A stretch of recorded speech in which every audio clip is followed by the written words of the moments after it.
Study line students channel থেকে আমি গুড়িয়া sir বলছি। একসাথে বাংলা, ইংরেজি ও হিন্দি শিখতে চান? চলুন আজ 3টি বেসিক ভার্ব শিখি। ইংলিশে গো, হিন্দিতে জানা, বাংলায় যাওয়া। ইংলিশে ইট, হিন্দিতে খানা, বাংলায় খাওয়া। ইংলিশে রিড, হিন্দিতে পড়না, বাংলায় পড়া। এখন আপনি বলুন গো জানা যাওয়া, ইট খানা খাওয়া, রিড পড়না পড়া।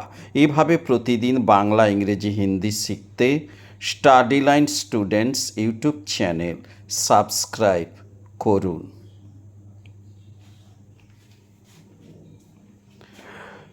অনলাইন স্পোকেন কোর্সে জয়েন করতে হলে হোয়াটসঅ্যাপ করুন এই নম্বরে।